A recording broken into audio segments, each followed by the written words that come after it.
Beautiful day out here in Los Angeles, Venice Beach. Just finished a 16K run. Feels so good. Feels like spring was skipped and summer already started here. I spoke to a few locals and they're even surprised how hot and warm it's already out there. But hey, I'm not gonna complain. Feels good to be able to run shirtless as well out here, so I can save some t-shirts while I'm out here. And I just wanted to quickly talk about how, as a heavier runner, I've been able to do some decent amateur times regarding running. And I'm really glad that I've had some personal PBs in the past 2 weeks. 2 weeks ago on the 5K, doing 18 minutes and 14 seconds, and one on a 10K, doing my first sub 38 minutes 10K, 37 minutes and 53 seconds on a tough course as well. And yeah, as I'm around 84 kilograms right now, it's just under 185 pounds at 6'1", so 1 meter 84, 85. I'm quite heavy as a runner, and of course my discipline or my preference is more of the mental fortitude, long distance, trail, ultra marathon running.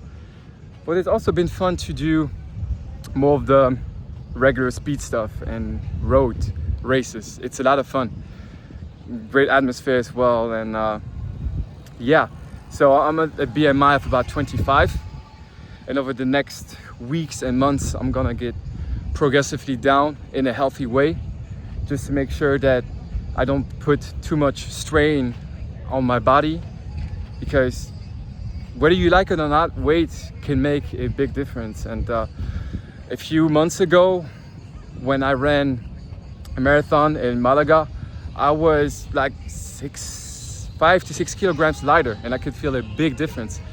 So that's what I'm targeting, getting progressively down again. But right now I'm at a it's still a decent weight. I'm quite lean. I'm about 12 to 13% body fat according to the in-body scale. But I mean, it's everything that goes probably beyond the 10K, like half marathon, a full marathon.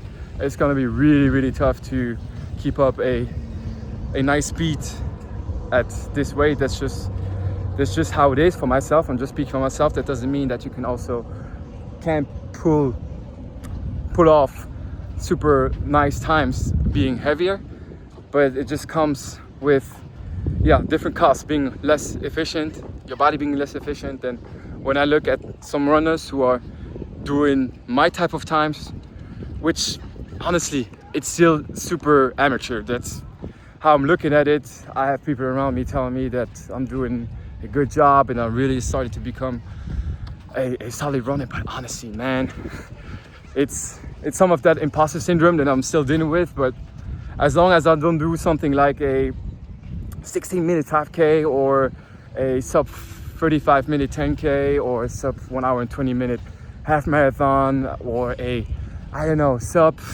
250 marathon,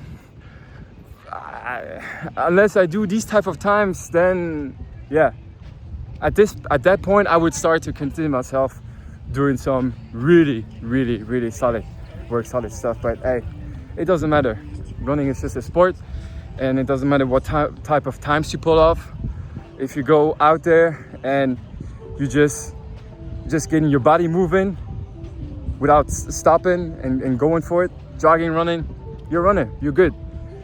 So that's also one of the things to pay attention to, is to, with the comparison stuff can be both productive and constructive, productive and detrimental as well.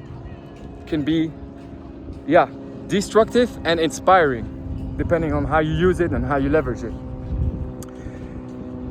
But yeah, it took me a long time now to get to the real point of how I was able to pull off these times on the 5K and on the 10K, as I'm switching my hands recording, because my right arm has started to get really heavy. And honestly, the point I just want to highlight is easy running, easy runs. Most of my miles and kilometers throughout an entire week or at an easy, comfortable pace. And then I'm preparing for an ultra marathon.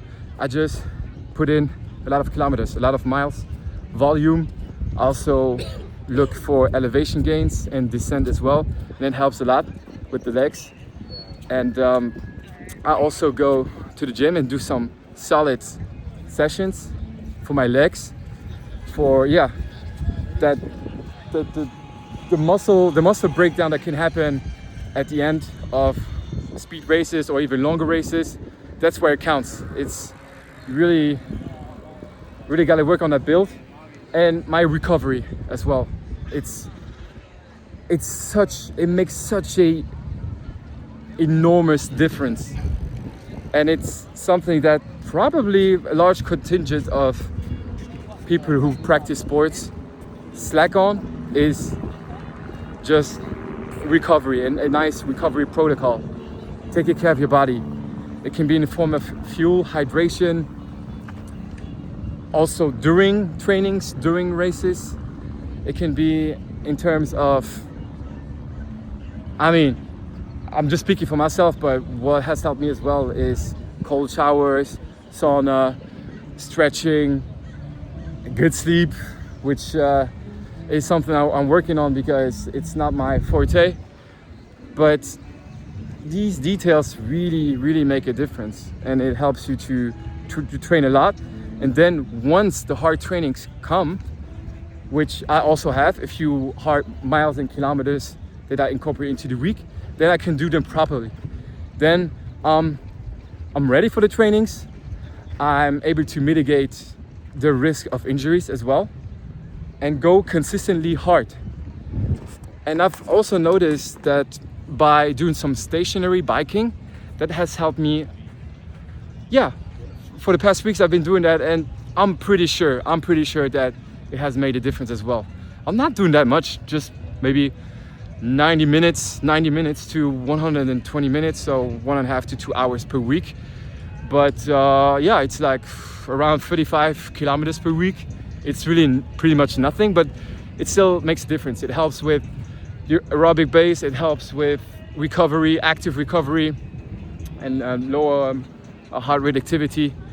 And it's just a combination of these things. It's good rest, recovery, progressive, easy build up volume miles.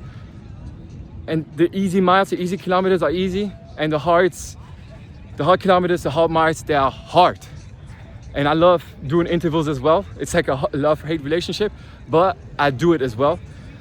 Whether it is 200 meter intervals, 300 meters, 400 meters, 600, 800, 1K repeats, 2K repeats, 3K repeats. I just play with it. And one of the things that really helped for both of these races, which I did for the 5K and for the 10K, was for the 5K, I think I did 4 times 1K repeats the week of the race, just a few days before the race. And I did them at a really solid pace. So my pace for the 5K race was about 3:39 per kilometer. And for these 4 times 1K repeat, I did approximately this time. And the same for the 10K. For the 10K, during the week, I did a training on the track where I pulled off 3 times 2 kilometers at about 3:45 per kilometer, something like that. And I ended up running my 10K race at a pace of 3:47 per kilometer. So these are definitely the types of trainings that help. And maybe in the future I can just put it on paper as well. And it's just a matter of, it's very individual in my opinion, these type of things. It's listening to your body, knowing your body, what feels good, what feels all right, and being smart, being efficient, not just working hard. Working hard is very important, it's essential, but a combination of all of these things makes a difference. And also something I did is, before the 5K race, 20 minutes before the race, I drank a gel, which I've never done before for such a short distance, but I guess helped as well. For the 10K race, I did the same. But then during the race, I also drank one gel at about kilometer 6. And again, my stomach handled it very well, worked as well. It's just a matter of trial and error and see what works best for your body.